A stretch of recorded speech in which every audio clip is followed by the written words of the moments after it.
Haleluya, puji Tuhan. Selamat bertemu kembali saudara dengan renungan firman Tuhan pada hari ini. Puji Tuhan. Judul firman Tuhan pada hari ini adalah Kuatirlah. Seringkali kita mendengar firman Tuhan saudara bahwa kita tidak boleh khawatir. Karena kekhawatiran mempunyai arti yang negatif saudara. Tetapi pada hari ini kita akan belajar bahwa kekhawatiran tidak selamanya berarti yang negatif, saudara. Ada juga kekhawatiran yang berarti positif, puji Tuhan.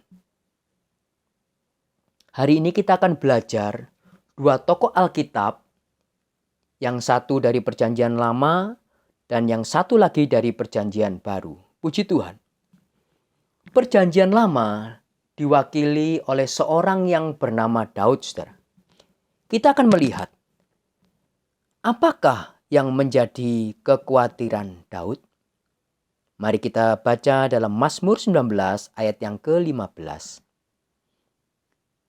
Mudah-mudahan engkau berkenan akan ucapan mulutku dan renungan hatiku. Ya Tuhan, gunung batuku dan penebusku. Puji Tuhan. Di sini saudara, Daud tidak khawatir soal makanan, minuman, atau khawatir menghadapi musuh-musuhnya saudara. Tetapi Daud khawatir apakah ucapannya, apakah renungan hatinya sudah berkenan kepada Tuhan. Luar biasa ini saudara. Pernahkah kita berpikir apakah yang menjadi renungan hati kita, apakah yang menjadi ucapan perkataan kita sudah berkenan kepada Tuhan? Kita belajar dari Daud saudara. Daud khawatir bahwa renungan hatinya dan ucapan mulutnya tidak berkenan kepada Tuhan. Ya, ini adalah kekhawatiran yang positif saudara. Puji Tuhan. Dalam Perjanjian Baru, kita akan melihat seorang Rasul Paulus, saudara.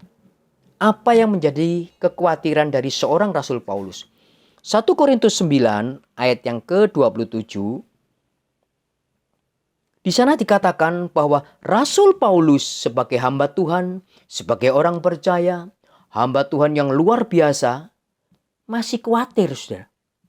Jangan-jangan aku sendiri nanti ditolak. Dan hal ini saudara bukan sesuatu yang berkelebihan. Sebab Matius 7 ayat 22-23 berkata, pada hari terakhir banyak orang akan berseru kepadaku, Tuhan, Tuhan, bukankah kami bernubuat demi namamu dan mengusir setan demi namamu dan mengadakan banyak mujizat demi namamu juga? Pada waktu itulah aku akan berterus terang kepada mereka dan berkata, aku tidak pernah mengenal kamu. Enyalah daripadaku, kamu sekalian pembuat kejahatan. Puji Tuhan. Rasul Paulus yang dipakai Tuhan secara luar biasa, saudara. Dia mengusir setan, mengadakan banyak mujizat, masih mempunyai kekhawatiran, saudara. Jangan-jangan pada akhirnya aku sendiri ditolak. Ini bukan berarti saudara, Rasul Paulus meragukan keselamatannya. Tapi dia selalu introspeksi diri. Apakah semua yang dia kerjakan sudah berkenan kepada Tuhan? Apakah motivasi pelayanannya sudah benar? Kalau Rasul Paulus saja saudara, yang sudah banyak melakukan mujizat, dipakai Tuhan begitu luar biasa, masih memikirkan hal tersebut saudara. Apalagi kita. Kita harus selalu berawas-awas saudara. Mulai dari renungan hati, perkataan dan perbuatan. Apakah sudah sesuai dengan kehendak Tuhan? Puji Tuhan. Rasul Paulus saudara bukan saja khawatir tentang pribadinya sendiri. Dia juga khawatir tentang sidang jemaat yang digembalakannya. Khususnya sidang jemaat di Korintus. Apakah yang menjadi kekhawatiran Rasul Paulus, saudara? dalam sidang jemaat di Korintus. Mari kita baca dalam 2 Korintus 12 ayat yang ke-20b. Aku khawatir akan adanya perselisihan, iri hati, amarah, kepentingan diri sendiri, fitnah, bisik-bisikan, keangkuhan, dan kerusuhan. Ayat 21, aku khawatir bahwa apabila aku datang lagi, Allahku akan merendahkan aku di depan kamu, dan bahwa aku akan berduka cita terhadap banyak orang yang di masa lampau berbuat dosa dan belum lagi bertobat dari kecemaran, percabulan, dan ketidaksopanan yang mereka lakukan. Rasul Paulus khawatir, saudara. Jemaat yang belum mengalami perubahan karakter. Ya, jemaat yang masih banyak perselisihan, iri hati, amarah, fitnah. Ini bicara soal karakter, saudara. Bahkan dikatakan Rasul Paulus berduka cita karena jemaat yang belum bertobat dari kecemaran, percabulan, dan ketidaksopanan. Puji Tuhan. Hari ini saudara, kita belajar dari dua tokoh Alkitab ini, yaitu Daud dan Rasul Paulus, yang mempunyai kekhawatiran yang positif. Mulai dari renungan hati, pikiran, perkataan, dan perbuatan. Apakah semuanya itu sudah berkenan kepada Tuhan? Supaya kita tidak ditolak Tuhan pada akhirnya, saudara. Demikian juga bagi kita yang dipercayakan Tuhan menggembalakan sidang jemaat. Apakah mereka sudah mengalami perubahan karakter? Apakah mereka sudah bertobat dari kecemaran, percabulan, dan ketidaksopanan?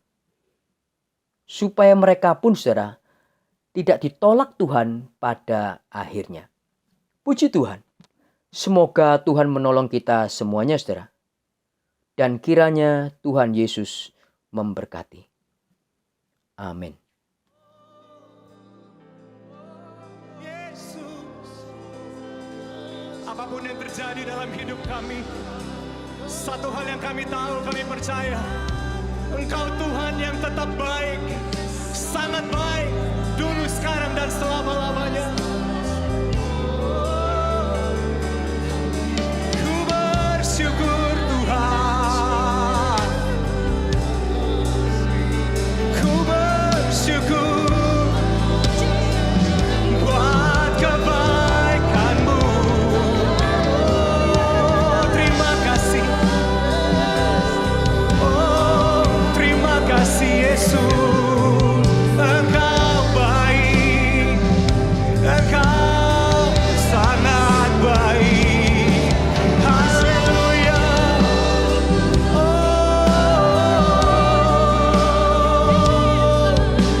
Engkau baik bagiku, Engkau baik bagiku. Terima kasih Tuhan, terima kasih Yesus. Berikan tepuk tangan.